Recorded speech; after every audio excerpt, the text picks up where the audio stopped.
الذين ظلموا منكم خاصة واعلموا أن الله شديد العقاب واذكروا إذ أنتم قليل مستضعفون في الأرض تخافون أن يتخطفكم الناس فآواكم وأيدكم بنصره ورزقكم من الطيبات لعلكم تشكرون. يا أيها الذين آمنوا لا تخونوا الله والرسول فتخونوا أماناتكم وأنتم تعلمون. واعلموا أنما أموالكم وأولادكم فتنة وأن الله عنده أجر عظيم.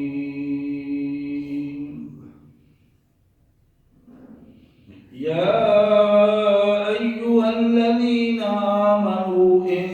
تتقوا الله يجعل لكم فرقانا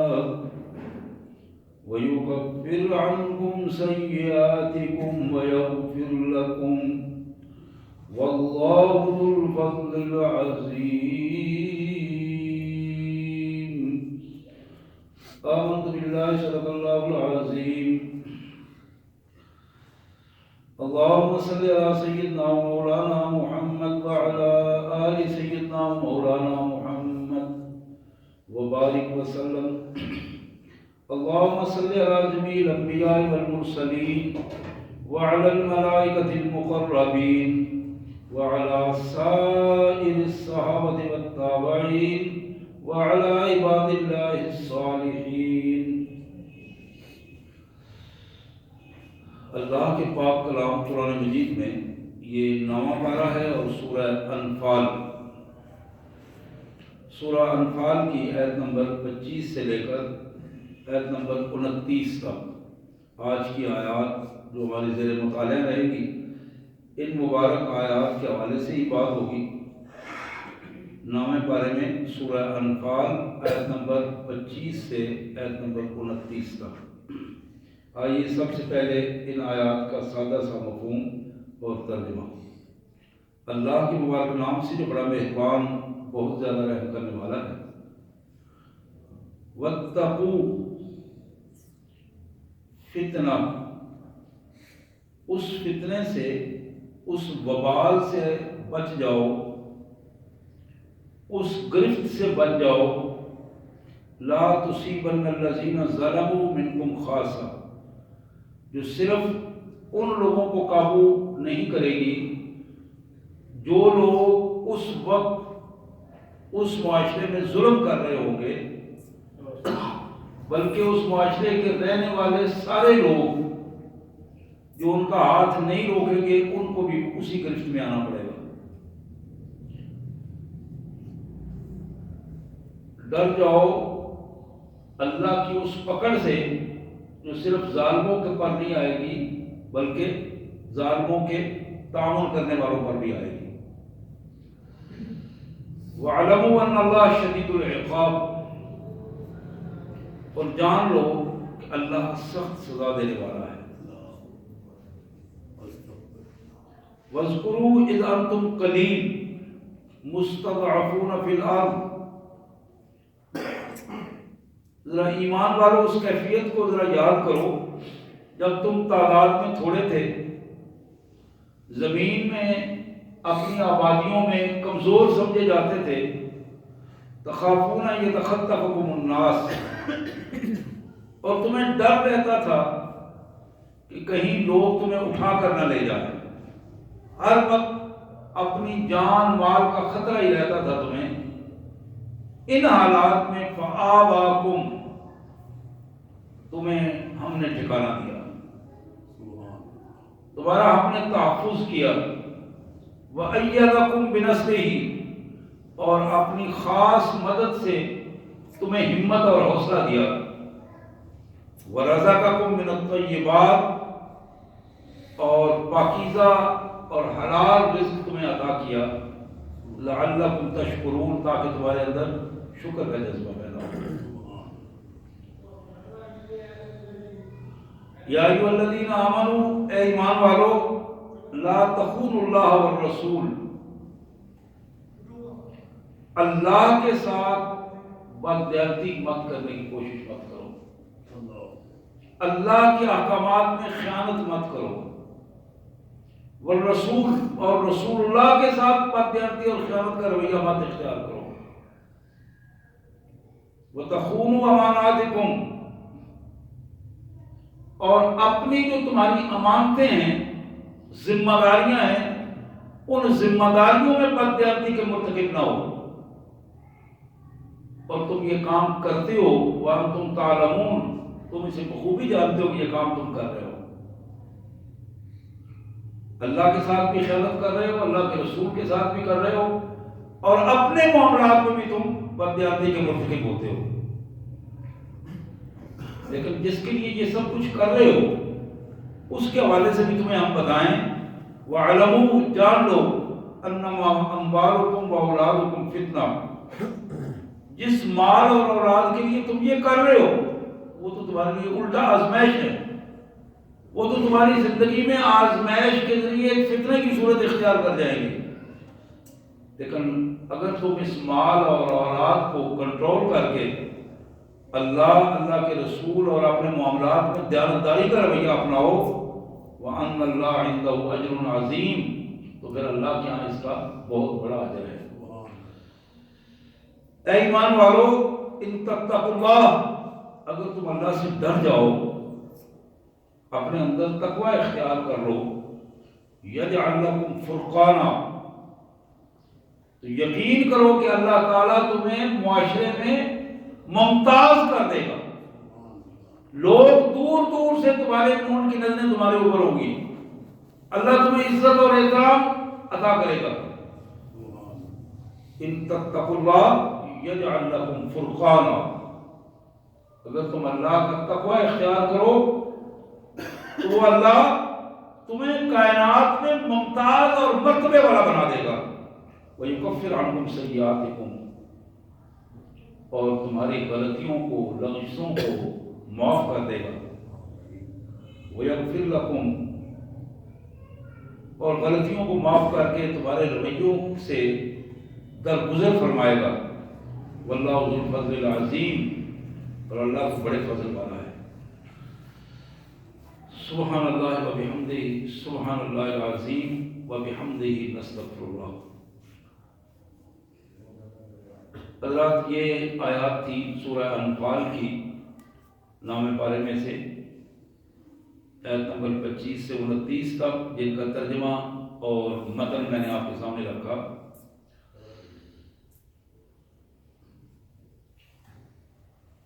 کائنات کا مالک، جس نے ہمیں زندگی عطا کی ہے، عزت دی ہے، جس نے ہمیں وسائل عطا کیے ہیں، جس نے زندہ رہنے کے لیے وسائل عطا کیے ہیں، ہوا، پانی، مٹی، ضرورت کی ساری چیزیں وہ دیتا ہے، اس مالک کا فرمان یہ ہے کہ جب بندے میرے ہیں، سہولتیں میں ان کو دے رہا ہوں، تو ان بندوں کو میرا بندہ بن کر رہنا چاہیے۔ ایسا نہ ہو کہ سہولتیں ساری دی ہوئی میری استعمال کریں اور پھر میرے ہی نافرمان بندوں کے پیچھے لگ جائیں اور پھر میرے ساتھ مشرکانہ رویہ اختیار کرنا شروع کر دیں، یہ چیز ان کے لیے ذلت اور رسوائی کا سبب بن جائے گی۔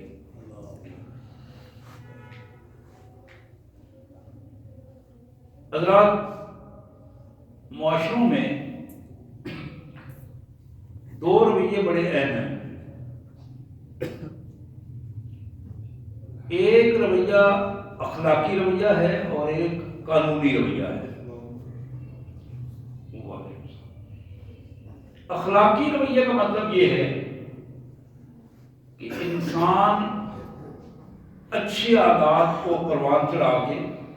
اپنے رویے کو اچھے انداز میں بنا لے اور اچھائی اور برائی کو سمجھ کر ان دونوں حوالوں سے اپنی زندگی کو ترتیب دے، اور وہ جس کے ساتھ بھی بات کرے گا اخلاق سے بات کرے گا، جسے دیکھے گا پاکیزہ نظر سے دیکھے گا، ذہن میں سوچ آئے گی تو پاکیزہ سوچ آئے گی، اس کے ہاتھ کسی پر ظلم کرنے کے لیے نہیں اٹھیں گے، اس کے پاؤں برائی کی طرف نہیں اٹھیں گے، اس کے دل و دماغ میں سوچیں اچھی آئیں گی اور سوچیں منفی سوچ ایسی نہیں ہوگی جو دوسرے کے لیے منفی رویہ کر دے۔ لیکن اس کے مقابلے میں وہ شخص جس نے اللہ تبارک و تعالیٰ کو پہچانا نہیں،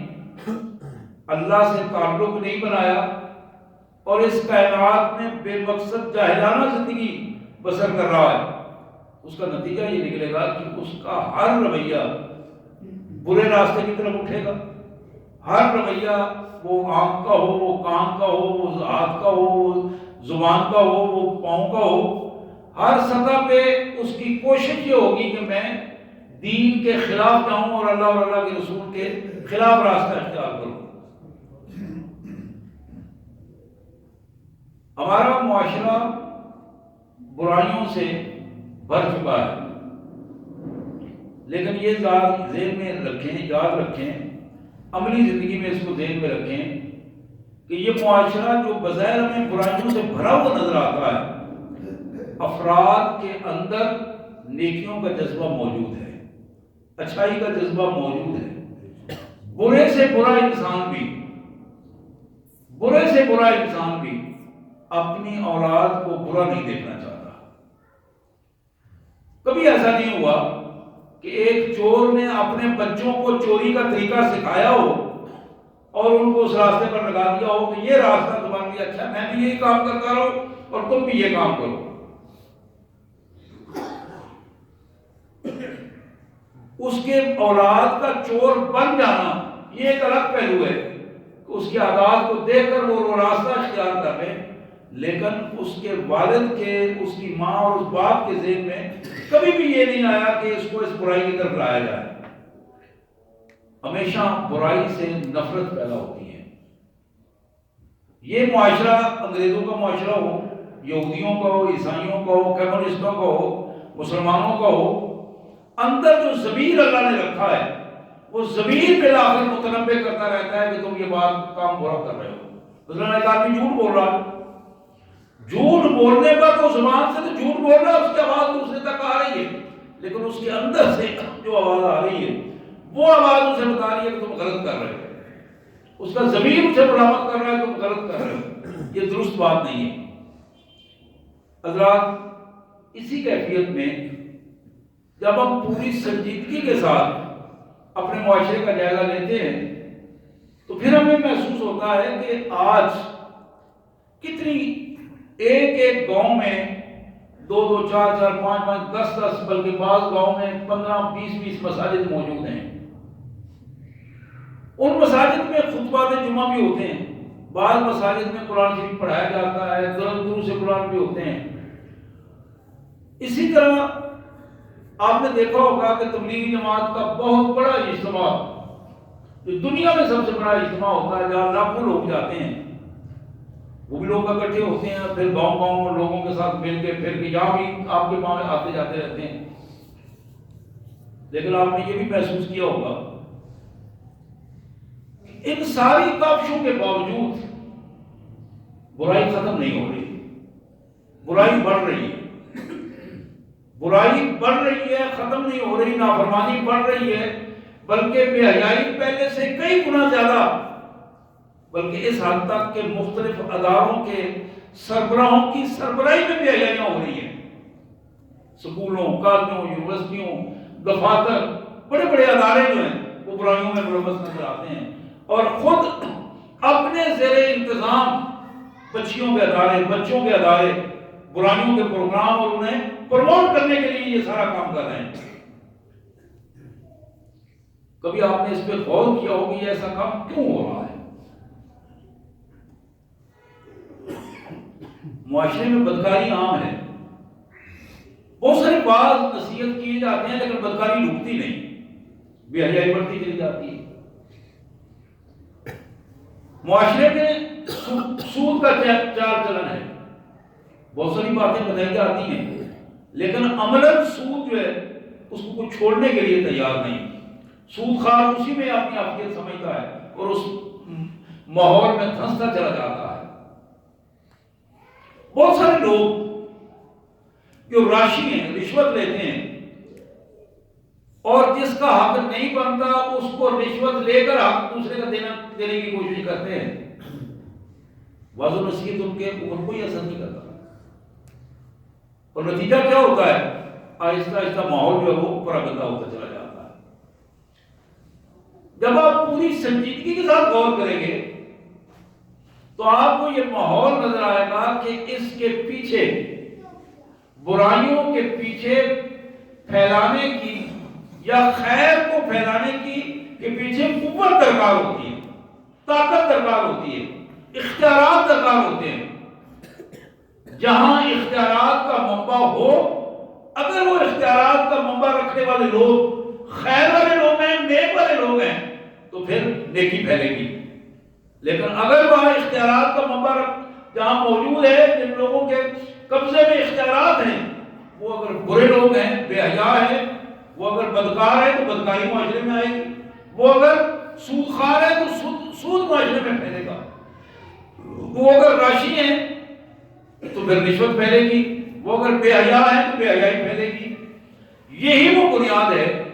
کہ جس بنیاد پر قوانین کا تصور قرآن مجید کے 90% قوانین حکومتی قوانین ہیں، اور اسلام کے بارے میں اللہ نے فرمایا، اللہ نے قرآن میں فرمایا اور اللہ کے رسول صلی اللہ علیہ وسلم نے حدیث میں فرمایا کہ اسلام محکوم رہنے کے لیے نہیں، حاکم بن کے چلنے کے لیے آیا ہے۔ اسلام کے مزاج میں حکمرانی ہے، آرڈر دے کے اپنے ماحول کو ترتیب دینا ہے۔ حضرات، یہ اسلام جو امر بالمعروف اور نہی عن المنکر کا حکم دیتا ہے، امر بالمعروف اور نہی عن المنکر یعنی حکمن اللہ کے دین کو حکمن نافذ کیا جائے، اور اللہ کے دین کے خلاف جو چیزیں ہیں، برائیاں ہیں، بے حیائیاں ہیں، کبیرہ گناہ ہیں، انہیں حکمن بند کر دیا جائے۔ یہ مزاج دین کے مزاج میں شامل ہے۔ الاسلام یعلو ولا یعلا، اسلام دوسروں کو پناہ دینے والا ہے، خود پناہ لینے والا نہیں، دوسروں کے زیر لگی رہنے والا نہیں ہے۔ حضرات، گویا یہاں رک کر اب جب ہم دیکھتے ہیں اس پوری گفتگو کے بعد تو ہمیں عملاً محسوس ہوتا ہے کہ اجتماعی برائیوں کی جو جڑ ہے وہ اختیارات کا منبع ہے، اور اختیارات کا منبع حکومتی افراد کے پاس ہوتا ہے۔ جہاں جہاں حکومت کے ذرائع موجود ہیں، وہ مقامی حکومت ہے، چاہے وہ بلدیہ کی حکومت ہو، وہ ضلعی حکومت ہے، وہ صوبائی حکومت ہے، وہ مرکزی حکومت ہے، جہاں اختیارات کا منبع آئے گا وہاں اچھائی یا برائی کا پھیلنا، اچھائی اور برائی کا تحفظ جو ہے وہاں موجود ہوگا۔ بالکل اسی کیفیت میں اگر ہم اپنے ان حوالوں سے اپنے ماحول کو درست بنانے کے لیے اچھائی کے افراد کو، ان حکومتی افراد کو، چھوٹے سطح سے لے کر اوپر والی سطح تک، اگر ہم اپنی رائے دیتے وقت دیانتدار لوگوں کو رائے دینے کی کوشش کریں تو ظاہر ہے اوپر آنے والا فرق اور وہ اختیارات کو حاصل کرنے والا فرق جو ہے وہ دیانتدار ہوگا تو دیانتداری پھیلے گی۔ یہ ممکن نہیں ہے کہ بندہ دیانتدار ہو اور دیانتداری پھیلے نہیں۔ جو خود دیانتدار ہے اس کو ہمیشہ دیانتداری ہی اچھی لگتی ہے، لیکن اس کے مقابلے میں جو بندہ بددیانت ہے، یہ ممکن نہیں کہ بددیانت کے ہاتھوں دیانتداری کا رویہ پنپ رہا ہو۔ اور بالکل اس کا بھی بالکل ایک دوسرا مزاج جس کو قرآن مجید ہمارے سامنے رکھتا ہے اور حدیث رسول ہمارے سامنے رکھتی ہیں کہ صرف وہ بندہ نہیں جو اختیارات رکھتا ہے، اس بندے کے ارد گرد جو بیٹھنے والے، اس کو حلاشی دینے والے لوگ جو ہیں، اس اپنی رائے کا اظہار اس کے حوالے سے کرنے والے جو لوگ ہیں، وہ لوگ بھی اسی کیفیت میں اتنے ہی مجرم ہوتے ہیں، اتنا ہی سوال ان سے کیا جائے گا جو لوگ ظالم کے، اس بددیانت کے اور اس بدگماش اور غلام مزاج انسان جو ہے، انسانوں کے حقوق مانگنے والا انسان جو ہے، انسانوں پر خود انسانی حکومت کو لے کے آنے والا انسان جو ہے، اس کی جتنی حمایت کرنے والے لوگ ہیں، اسلام ان حمایت کرنے والوں کو بھی اسی کیٹیگری میں اور اسی کھاتے میں لے کے آتا ہے۔ حضرات، بظاہر یہ باتیں بڑی عجیب سی معلوم ہوتی ہیں، لیکن قرآن کا جو مزاج ہے، آپ اس کا مزاج دیکھیں گے کہ ہمارا نماز، روزہ، حج، زکوٰۃ یہ دوسرے مذاہب کی طرح کوئی پوجا پاٹ کی چیز نہیں ہے، جس طرح ہندو اپنی مورتی کے سامنے کھڑا ہو جاتا ہے ہاتھ جوڑ کے، عیسائی جو ہے وہ حضرت عیسیٰ علیہ السلام کی تصویر یا سیدہ مریم کی تصویر کے سامنے کھڑا ہو جاتا ہے، سکھ جو ہے وہ اپنی گرنتھ کو لے کر اپنی کہانیاں سنانا کے لیے پوجا پاٹ کے لیے کھڑے ہو جاتے ہیں۔ اسلام نے جو تصور نماز کا دیا ہے، نماز کا تصور ایک ٹریننگ کا تصور ہے، یہ ٹریننگ ہے ایک بڑے مقصد کے لیے۔ نماز مقصد نہیں ہے، یہ وہ راستے کی ٹریننگ ہے جو وہاں لے کے جائے گی۔ ایک بندہ امام کے پیچھے کھڑا ہے، نماز ادا کر رہا ہے، اللہ کے رسول صلی اللہ علیہ وسلم نے فرمایا کہ یہ شخص جو امام کے پیچھے ہے، اگر امام سے پہلے اس نے سر اٹھا لیا، ممکن ہے اس کا سر گدھے کا سر ہو۔ اسلام یہ بتاتا ہے کہ تمہیں اپنی قیادت کے ساتھ چلنا ہے، ایک ڈسپلن کے اندر چلنا ہے، تم ایک امت ہو اور امت کے اندر ڈسپلن کا ایک معاملہ ہے۔ حضرات، بالکل اسی طرح اسلام یہ باور کراتا ہے کہ تم جو پیسہ کماتے ہو،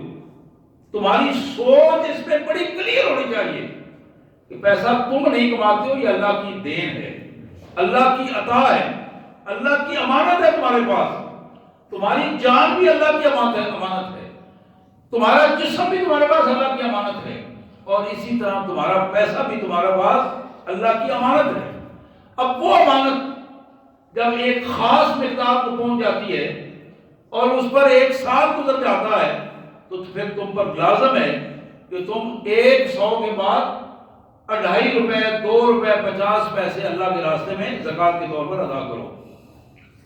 اب یہ بات مال نذرانہ دینے کی بات نہیں ہے، یہ نظر دینے کی بات نہیں ہے، یہ چڑھاوا چڑھانے کی بات نہیں ہے، یہ وہ ٹریننگ ہے جو ہمیں لے کے جاتی ہے وہاں کہ جہاں تم اللہ وحدہ لا شریک کو اپنا روزی رساں اور مالک سمجھتے ہو، وہاں تمہیں اس کا علم ہونا چاہیے کہ جو تمہیں رزق دیتا ہے اس کے حکم پر اس رزق میں سے 2.5% دو، تاکہ تمہارا اپنا معاشرہ جو ہے اس 2.5% سے ایک اسٹیبلش معاشرہ بنے، اور وہ معاشرہ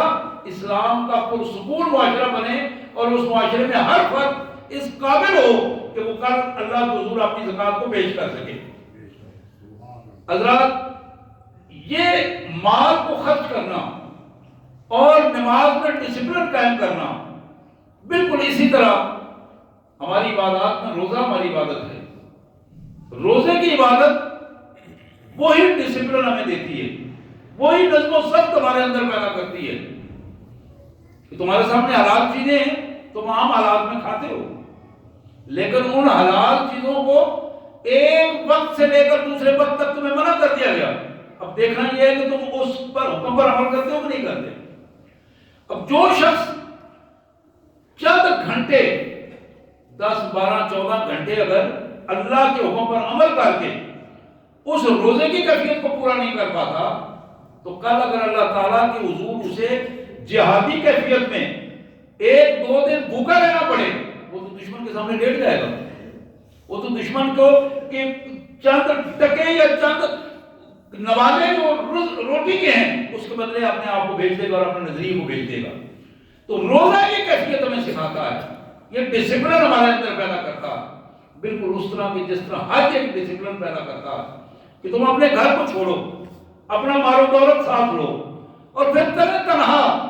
اللہ کے راستے میں نکل جاؤ, مہینوں کے لیے نکل جاؤ, 2 مہینے کے لیے نکل جاؤ اور وہاں کعبۃ اللہ میں جاؤ, وہاں مینا میں, عرفات میں, مزدلفہ میں, پھر کعبۃ اللہ میں, اور اس سارے ماحول کو دیکھو اور وہاں تمہیں نظر آئے گا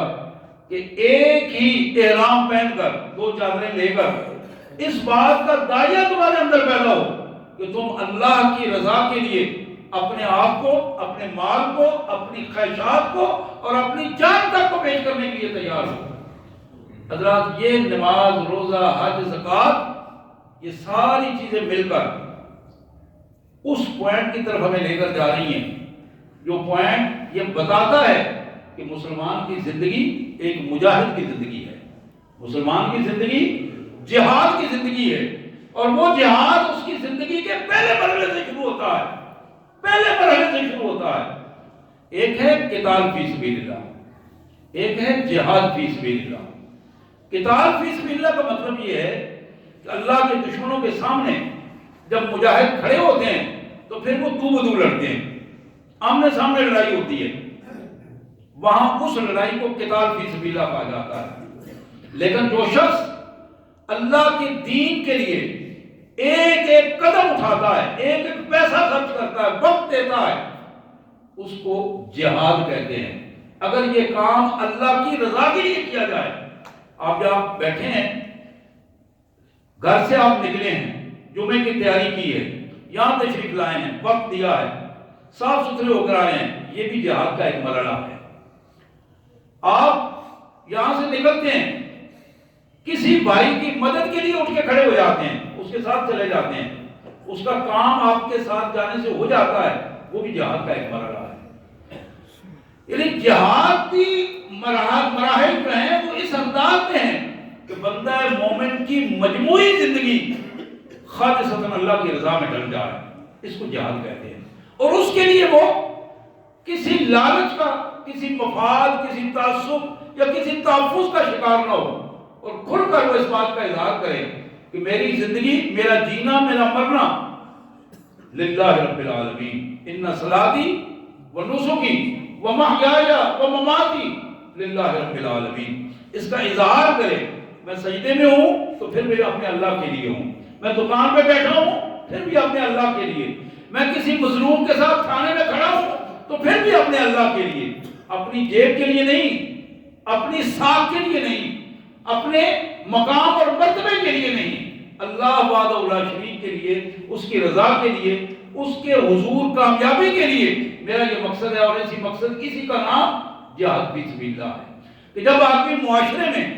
ان حوالوں سے اپنی پہچان کرواتا ہے تو پھر یہ بندہ بنیادی طور پر اس برے نظام کے خلاف اپنے آپ کو کھڑا کر دینے کا اہل بنا دیتا ہے. جب یہ معاشرے میں ایسے لوگ پیدا ہونے شروع ہو جاتے ہیں تو پھر وہ معاشرے کی جو خیر والی کل ہے, خیر والے ایلیمنٹس ہیں, خیر والے افراد جو ہیں, ان کا اکٹھا ہونا اور امت کا ایک ذریعہ بن جانا, اور افراد کو امت کے لیے مسلسل جہاد فی سبیل اللہ کے لیے لانا, یہ وہ پہلو ہے جو ہماری ان ساری کی ساری عبادات کا بنیادی مقصد ہے کہ بندوں پر سے بندوں کا قانون ختم کر دیا جائے, بندوں پر اللہ کا قانون نافذ ہو اور بندے اللہ کا خلیفہ بن کر اس کام کو کریں, اللہ کے حضور ذمہ داریاں حاصل کر کے اللہ کے قانون کے مطابق ان ذمہ داریوں کو وہ بندے ادا کریں. اسی کیفیت کو محمد کریم صلی اللہ علیہ وسلم نے ارشاد فرمایا. صحیح ابن حبان کی یہ حدیث, جناب انس بن مالک رضی اللہ تعالیٰ عنہ فرماتے ہیں, ان اللہ سائل کل راع عما استرعاہ حافظ ام ضیع. انس بن مالک کہتے ہیں کہ میں نے اللہ کے حبیب صلی اللہ علیہ وسلم کی زبان مبارک سے سنا کہ کل قیامت کے دن اللہ تبارک و تعالی ہر سطح کے ذمہ دار سے یہ سوال کریں گے ان اللہ سائل کل رائن، ہر سطح کا ذمہ دار، گھر سے لے کر پٹواری، تھانے دار، ضلعی ذمہ دار اور صوبائی ذمہ دار اور مرکزی ذمہ دار، ہر کل رائن، ہر سطح کے ذمہ دار. یہ سوال ہوگا امسترعاہم، میں نے جو ذمہ داری تمہیں دی تھی، وزیر اعظم بنایا تھا، تمہیں صدر پاکستان کی کرسی پہ بٹھا دیا تھا، تمہیں ڈی سی کی ذمہ داری دی تھی، تمہیں وزیر اعلیٰ کی ذمہ داری دی تھی، تم گورنر کی سیٹ پر لوگوں کے سامنے بڑے اترا رہے تھے، ذرا بتاؤ حافظ حمزیہ، تم نے اپنی اس ذمہ داری میں لوگوں کے حقوق کا تحفظ کیا یا انہیں ضائع کیا؟ اپنی مرضی کرتے رہے، اپنا نظام درست کرنے کی کوشش کی، اپنی ذات کے ارد گرد پھرتے رہے، یا لوگوں کے حفاظت کے لیے تم نے یہ کام کیا؟ حضرات یہ سوال ہر فرد سے ہوگا، اور اس ہر فرد میں اور آپ بھی شامل ہیں، کیونکہ ذمہ داری کا جو شروع ہونا ہے اس کا آغاز ہوتا ہے. میں دوسری حدیث آپ کے سامنے رکھ رہا ہوں، جناب عبداللہ بن عمر رضی اللہ تعالیٰ عنہ کی یہ روایت جو صحیح بخاری کی روایت ہے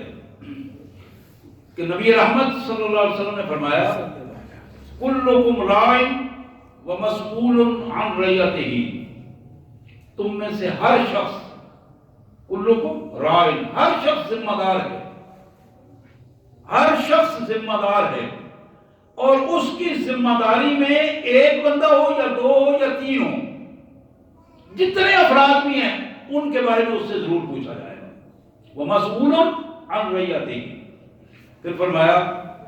الامام رائن ومسئول، یہ تمہاری مسجد کا امام، مسجد کا خطیب، اور ملک کا امام، ملک کا خطیب. ملک کا امام کون ہے؟ وزیر اعظم صاحب. صوبے کا امام وزیر اعلیٰ صاحب،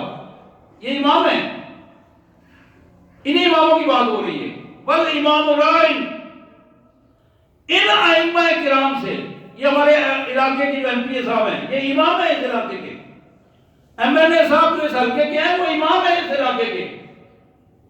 اللہ کے حضور کھڑا کر کے ان سے پوچھا جائے گا، اور کیا پوچھا جائے گا؟ مسئول عن رعیتہ، ایم پی اے صاحب تم نے ووٹ لیے تھے، لوگوں کی رائے نہیں تھی، ایم این اے صاحب تم نے لوگوں کی رائے نہیں تھی، ہزاروں لوگوں کی رائے تمہارے کھاتے میں تھی، تو تم بتانا پسند کرو گے کہ کتنے لوگوں کے حقوق کو تم نے ضائع کیا اور کتنے لوگوں کے حقوق کا تحفظ کیا؟ یہ اللہ کے رسول فرماتے ہیں اللہ تعالیٰ پوچھیں گے. آج ہم بھول جاتے ہیں، اس کرسی پہ بیٹھ کر ہمیں ہوش نہیں رہتی، وہ 4 یا 5 سال جتنے بھی ہمارے پاس ہوتے ہیں ہوا میں اڑنے کے لیے ہوتے ہیں، اور پھر جب وہ زوال آنا شروع ہوتا ہے تو پھر ہم لوگوں سے ملنا جلنا شروع